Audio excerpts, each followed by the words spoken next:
On Sunday, March 22, 2020, Etiona Skana, an asylum seeker who is 30 years old, met a girl who is 7 years old in Queen's Park, Bolton, in Greater Manchester, England. Yeah. Hands. Take the bag down. Wait. Let me take your bag off. Yes. Stay still. Okay. Hands behind your back. Thank you. I think she's killed someone. I'll open the police line. Is it? Have you seen a child anywhere? The child's name was Emily Grace Jones, and she was 7 years old.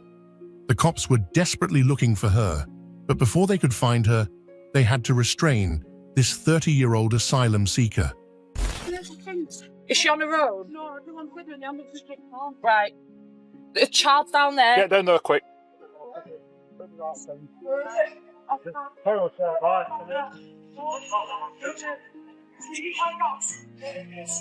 ID from dealer. Yes, it's in my bag. Everything. What is? In my bag, ID, everything. This female is going down. She said there's an ID in her backpack, which is by the side of the backpack. What's in your backpack? ID and everything. ID. Yes, and the knife.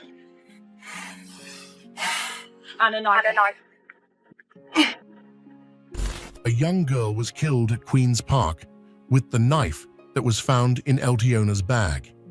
Right, time now is 14:45. At this moment in time, you're under arrest on suspicion of attempted murder. You don't have to say anything, but it may be defensive. You do not mention something when questioned that you later rely in court, and anything you do say may be given evidence. Okay? Your arrest is necessary to protect vulnerable people and to ensure a prompt and effective investigation to this offence. Yeah. Okay. What's your name? Eltiona's Corner. Eltiona's Corner. Okay. Where do you live? 19 Turnstone Road. 19 Turnstone. Yes. Right, swear that. This is the story of how Emily Jones was killed by a crazy person. The famous maniac was crazy. Just confirm to you, what's inside your bag? Can't control. It's just no bombs, no nothing. No It's just bombs. my ID card. ID card. In my mom's ID card. Yeah. There is a knife, some water, some juice. Okay. Nothing. Okay, that's it. So there's That's nothing it. that's going to Nothing harm in me, the no? bag. No. Okay. A sunny time for family. Suddenly, a horrible act of violence broke people's joy. What began as a simple outing turned into a terrible tragedy that changed the lives of a family and the community forever.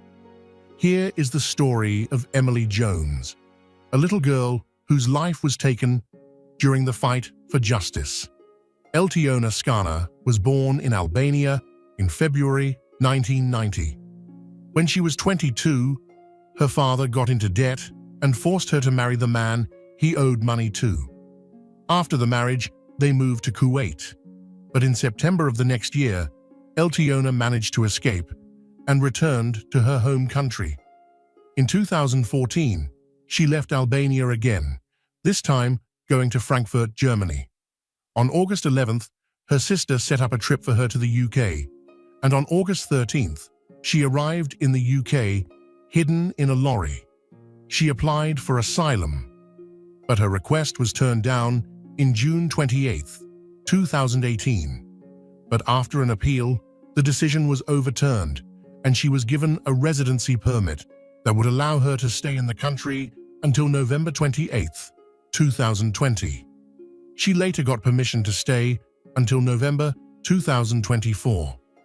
In March 2015, Eltiona's mental health started to get worse, and a doctor diagnosed her with post-traumatic stress disorder, PTSD, before the terrible event involving Emily. Eltiona had been locked up twice in mental hospitals but was able to get away each time. In July, Eltiona grabbed a knife because she thought she was going to be attacked. Her sister reported the attack, and Eltiona was sectioned and admitted to Royal Bolton Hospital for treatment. She was diagnosed with severe psychotic symptoms similar to schizophrenia and thought her neighbors were planning to hurt her by messing with her electricity. After leaving the hospital, Eltiona often ran away and refused to take her oral medicines. As a result, she was given antipsychotic drugs through injections. She didn't like this and filed an appeal against being sectioned. On August 20th, 2018, she was deemed healthy enough to be freed because she no longer felt threatened by her neighbors. Once she was free, mental health workers would visit her twice a week to ensure she was doing okay. Eltiona often complained about the side effects of the injections, saying they made her feel worse. In November 2015, she was taken off the medication, but soon after, her mental health started to get worse again. On December 9th, she told doctors that she was having auditory hallucinations every day. Even though she was released, but in February 2017, she was arrested after a disturbing incident involving her mother. In January 2017, Eltiona's mental health got worse. She wouldn't let her care coordinator into her home and missed a meeting. Her sister, worried that she was relapsing, arranged for a mental health team to visit her on February 13th, but they arrived before they were supposed to. Eltiona did a shockingly violent thing. When her mother came to visit, she found Eltiona upset and trying to hurt herself. Eltiona took her mother upstairs, chained the door, and said in a scary voice that once she killed her, everything would be okay. She then attacked her mother with an iron and her hand. The attack stopped when a friend stepped in. Eltiona was arrested and detained under the Mental Health Act. It later came to light that she had turned off the boiler, thrown out all the light bulbs, and gotten rid of her TV, which showed how badly her mental health was getting worse. An investigative reporter found a disturbing pattern of mistakes that let Lona Skana stay on the streets despite her violent past and refusal to take anticholinergic drugs. The reporter got a copy of an internal NHS report that showed many mistakes and missed chances by the Greater Manchester Mental Health NHS Foundation Trust, which was in charge of her care. 3 years before Emily's sad death, Eltiona made a very troubling threat against a 13-year-old girl who might have been carrying a knife. For some reason, this threat was not included in her risk assessment at one point. Eltiona had no permission to leave the hospital and went to her friend's house at 5 a.m. to talk to their 13-year-old daughter. She stole a knife from a restaurant and was taking it with her when her friend's mother wouldn't let her in and asked what happened to her hair. Eltiona gave a chilling answer. "I cut my hair off so I wouldn't cut off other people's heads." The police took her back to the hospital, and on May 4th, she was strangely given the all-clear. When she got back to the hospital, medical staff made a child safeguarding referral, which should have let everyone involved in her care know that she could be a danger to children. However, the Trust's Serious Incident Review found that even though this happened and was written down in her notes, it wasn't easy to find. Also, while her history of violence and weapon use was included in her risk assessment, the specific danger she posed to children wasn't stressed. The report shows that from August to December 2019, Skana was officially labeled as paranoid 8 times. Despite the fact that mental health professionals checked in on her twice a week after she switched medications, they stopped coming in mid-December for no apparent reason. Because Miss Fagan was sick for about a month, it looks like no one else checked on Skana during that time. Last time Miss Fagan saw Skana was on March 11th, 11 days before Emily was killed. During this hour-long evaluation, Skana told Miss Fagan that she was going to college, and she thought she seemed fine and mentally healthy. Skana told her she was taking her medicine, but when the police arrested her, they found that only 1 tablet was missing from a package of medicine and a stash of tablets in her apartment, showing that she hadn't taken her medicine for a month before the murder. Things were calm until March 2018, when Eltiona said She wasn't feeling well and asked to go back on the injections. She also said she was having hallucinations again. The next year, she asked to be taken off the injections and switched to oral medication instead. At first, she stayed stable, and the support from her family seemed to help with her paranoia, but she continued to avoid busy places and wore sunglasses to avoid making eye contact. Eltiona left her house around 10 p.m. on March 22, 2020, and went to Bolton Town Centre, where she bought a pack of 3 crafting knives from a pound shop. Later, she told a psychiatrist that she had bought the knives with the intention of killing someone. After that, she went to Queen's Park, where a witness later said she saw a woman sitting on the ground with her legs crossed next to a bench. She looked upset, and he noticed a blank look on her face that caught his attention. He watched her for about 4 minutes, but she didn't say or do anything, so he left. It was Mother's Day, and Emily Jones had given her mother a card that morning to celebrate. Emily Jones, 7, was riding her scooter up and down in Queen's Park, Bolton. She was wearing a navy jacket with red and white spots, and she was full of energy. It was a beautiful sunny day, and Emily's father, Mark Jones, told her to go faster along Promenade Terrace, a wide path that runs along the top of a big grassy slope. As Emily went by, Mark looked around the park for Emily's mother. Sarah Barnes, Sarah and Mark Jones had Emily Grace Jones on January 18, 2013, in Bolton. Mark was a credit manager and Sarah was a lawyer. Parents often say nice things about their kids, but Mark and Sarah really couldn't have asked for a better daughter than Emily. Emily was a wonderful soul, full of life and happiness all the time. She loved everything, and especially loved going to school.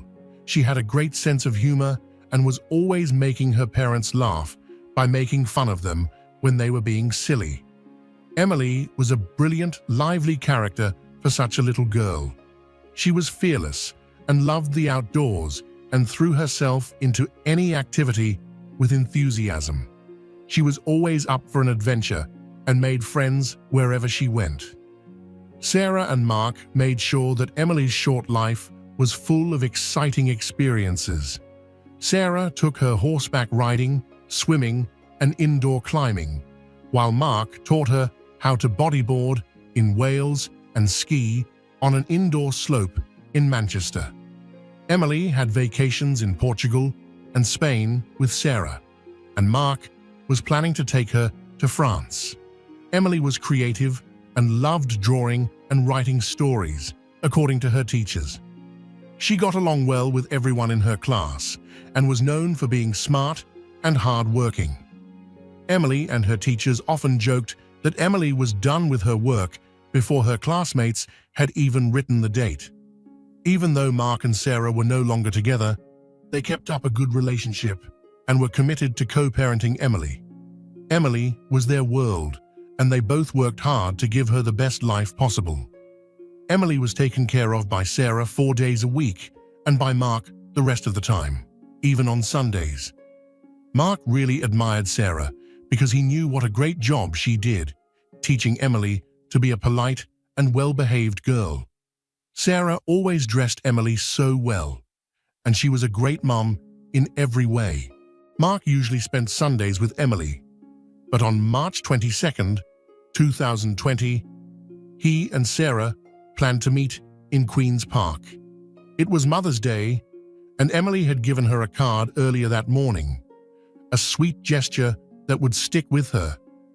It was also the day before Britain would go into its first coronavirus lockdown, a moment when the world would change in ways no one could have imagined. In the afternoon, Sarah was going to go for a run in the park, and Mark and Emily were excited to watch her jog before enjoying ice cream. Mark finally remembered the moment. I remember telling Emily, "Go on, you can do your fastest lap," because I used to time her from one end to the other. Then I said, Right. We're going to see Mommy, and once we've seen Mommy, we'll go for an ice cream. She said, "That sounds great." And that was it. But what happened next turned that quiet Victorian park into a scene of almost unimaginable horror. As they walked through the park, Emily saw Sarah running along the bottom of the hill, her voice rising with excitement as she said, "Daddy, I want to go to Mommy." Mark, who was 200 yards away, told her, "Of course," and she ran off down the path at top speed. As Emily ran to her mother, calling out, "Mommy, Mommy, Mommy," a woman sitting on a bench suddenly jumped up and grabbed Emily, holding her head down. Sarah was running and listening to music, so she didn't hear her daughter's cries. She didn't know what was happening just a few yards away. Mark first thought Emily had just fallen off her scooter because he could hear her crying and thought the person holding her was helping her get up.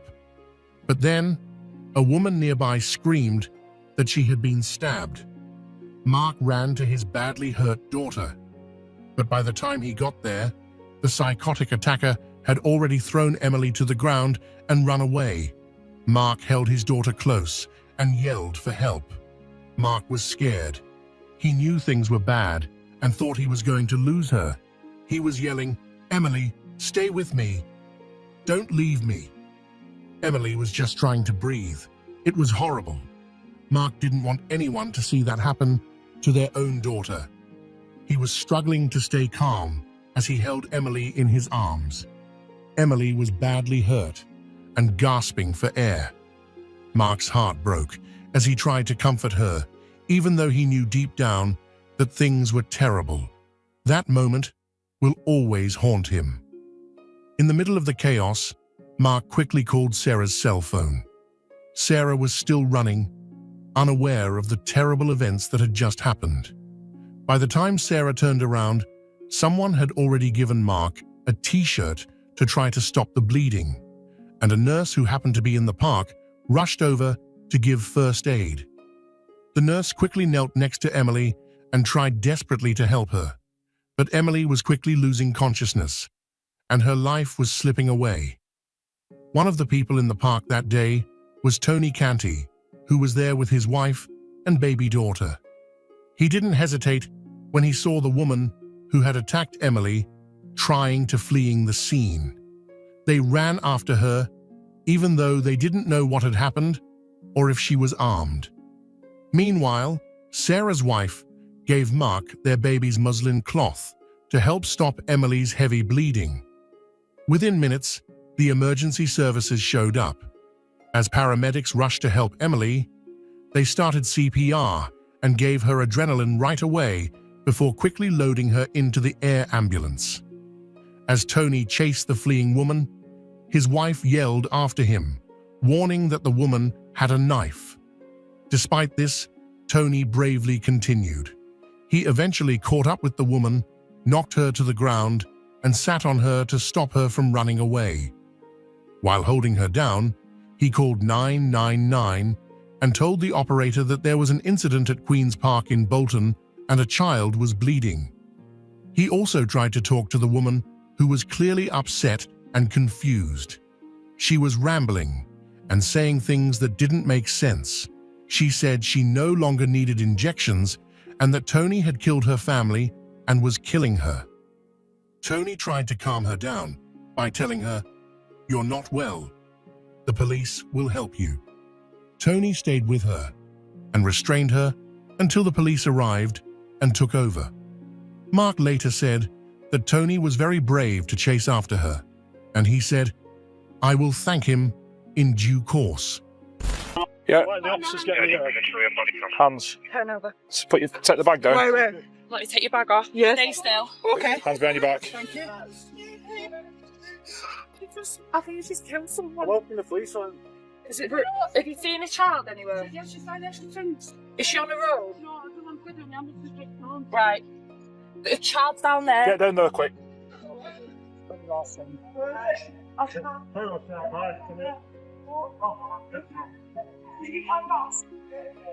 The ID for dealer.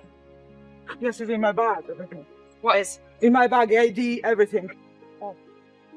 1816. Go ahead. This female is now in cuffs. She said there's an ID in her backpack, which is by the side of my backpack. What's in your backpack? ID and everything. ID. Yes, and the knife. And a knife.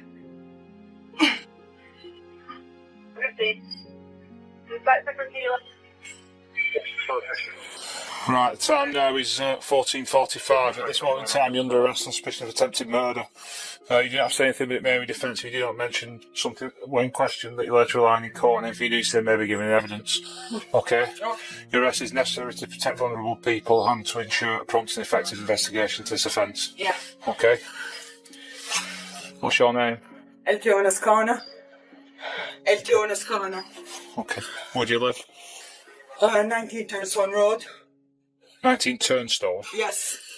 Just confirm to me, what's inside your bag? You can control. It's just no bumps, no nothing. No It's just bumps. my ID card. ID card. In my mom's ID card. Yeah.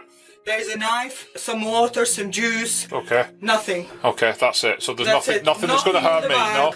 no? No. Okay. The area where Emily was attacked was quickly blocked off, while detectives began to piece together what happened that terrible day. In the meantime, Emily was airlifted to Salford Royal Hospital, where she was treated for injuries and given blood. Emily stayed in cardiac arrest, and sadly, she died at 3:56 p.m., just 30 minutes after she arrived.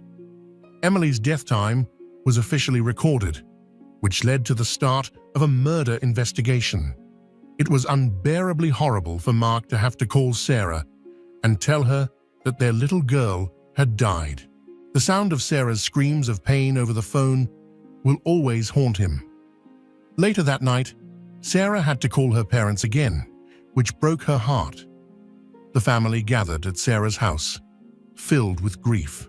The first night without Emily was unbearable. They didn't know how they made it through it. They couldn't even begin to understand how Emily's death had left a huge hole in her parents' lives. Emily brought happiness, laughter, and energy into their lives, but now there was a deep sense of emptiness in its place. Mark and Sarah used to love the fun things about raising their daughter, but now they were faced with a harsh and serious truth. The funny interactions with kids that used to keep them busy were now a distant memory, which made Emily's death even harder to bear. Mark's friends. They didn't know how to talk to him and were afraid that seeing their own children would bring up painful memories. Mark understood their hesitation and reassured them that seeing their children would not make him feel worse about his loss because he still loved being around kids and interacting with them, just like he did with Emily. He told his friends that seeing their children would not make him sad because Emily was no longer there, and he wanted them to know that his bond with kids hadn't been broken, even though his heart had. The next day, Sarah had the horrible duty of officially identifying Emily's body. A post-mortem confirmed the terrible truth. Emily died from a serious neck wound. As the investigation went on, police started to put together a profile of the 13-year-old girl they had arrested, Eltiona Skana. She was immediately detained under the Mental Health Act. When asked about her mental state, Skana said she wasn't very well and that she couldn't remember what happened. It soon became clear that Eltiona was already known to mental health professionals for having a history that should have raised red flags, especially when it came to her interactions with children. However, the systems in place were not able to stop the tragedy. When Eltiona was arrested, police found a strange object on her feet. A wire was tied around them. When asked about it, Skana said it was to help her deal with her feelings. Before the wire was taken off, she tried to tighten it, which a doctor later said was a sign of a psychotic person. On that terrible day, Emily was running excitedly toward her mother when she saw Eltiona sitting on a bench. She did something suddenly violent to her. Emily's life was senselessly taken away when Eltiona stood up, put her head down, and launched a vicious attack that killed her. A search of Eltiona's apartment turned up a disturbing and important fact. Police found a package of antidepressants that hadn't been taken for almost a month, and one tablet was missing. A doctor later told police that stopping this kind of medication all of a sudden could cause a rapid decline in mental health within just a few days, which may have made Lona's situation more unstable. At the time of the attack, the fact that Eltiona wasn't taking her medicine wasn't completely shocking to people who knew about her case. Eltiona was still being treated by the Bolton North Community Mental Health Team, even though her sister had told them that she had a history of not taking her medications as prescribed. This was because the team only had 2 consultant psychiatrists to manage 855 patients. Eltiona was put into a traffic light system that was used to manage patient risk. At the time of the incident, she was marked as green, which meant that she was thought to be stable. This tragic error in judgment and failure to see the clear warning signs in Eltiona's behavior led to the tragic death of Emily, a young woman whose life was cut short by a system that was supposed to protect her. Eltiona Skana was being held, as she was charged with murder and having a bladed object. She was being held in custody and was due to appear in Manchester in Salford Magistrates Court. Mark went to the hearing on May 26th, while Eltiona appeared via video link from Rampton Secure Hospital, a high-security psychiatric facility. She admitted to manslaughter on the grounds of diminished responsibility. The prosecutors had a week to think about her plea, but they chose to go ahead with a murder trial instead. It was now up to the jury to decide if this was a case of manslaughter or if Eltiona was using her mental illness as an easy way out for what she did. In court, evidence from her time in the hospital was shown. The testimony showed that Eltiona had talked to a nurse about what she had done, suggesting that the killing had been planned rather than an accident. One doctor said she posed a very high risk of serious and possibly fatal harm to others. The court also heard that while Eltiona was in the hospital, she watched a children's TV show and laughed out loud when a child who looked like Emily appeared on screen. She told the nurse, "It's been 3 months. What do you want me to do? Cry all the time?" She later told the same nurse, "I planned it. I waited in a park and picked my victim. I did what I did." During these conversations, she wasn't on her medication. A forensic psychiatrist from Eltiona's hospital said that a murder conviction was not likely. After looking at the medical evidence, the prosecution agreed that it would not be fair to ask the jury to find her guilty of murder. As a result, the murder charge was dropped, and the jury was told to return a not guilty verdict on that charge. Eltiona Skana was found guilty of manslaughter on the grounds of diminished responsibility. After the initial sentencing, Scott's minimum sentence was raised from 8 years to 10 years and 8 months. The judge admitted that the original sentence had been calculated incorrectly and took full responsibility for the error after the inquest. Mark, Emily's father, was very upset about the results. He thought that the police had not taken Eltiona Skana's threat seriously enough. Mark also said he hadn't forgiven Eltiona for what she did. "I know it's good for your mental health to forgive, but in this case, I can't," he said. "How dare she touch my daughter? How dare she put her hands on her?" Later, Skana tried to appeal her sentence, but it was turned down. As of now, Skana is still at Rampton Hospital, where she is receiving treatment. After Emily's untimely death, her school decided to honor her by creating a memorial garden. Over £1,000 was raised to create the garden, which will reflect Emily's love of nature and provide a peaceful place for friends and family to remember her. Mark joined forces with the charity 100 Families, which helps people who have been hurt by violence caused by mentally ill people. Sarah started a GoFundMe campaign in Emily's honor to help the Bolton Lads and Girls Club. The goal was to help kids get access to a variety of opportunities and raise nearly £30,000 for Emily's family during this difficult time. Mark often takes a different route to avoid Queen's Park and struggles with the haunting memories of that day. Despite the immense pain, Mark finds strength in the support of his friends and family. Drawing inspiration from Emily's memory, he is dedicated to seeking justice for her and making sure that something positive comes from this tragedy. His determination to stop such a horrible thing from happening again is what keeps him going. While no amount of justice can bring Emily back, her legacy forces us to think about the holes in our systems and the urgent need for compassionate care. That wraps up today's case. If you enjoyed this deep dive into true crime, make sure to hit the like button and subscribe for more cases like this. Don't forget to turn on notifications so you never miss an update. Thanks for watching. And remember, stay curious, stay cautious, and I'll see you in the next one.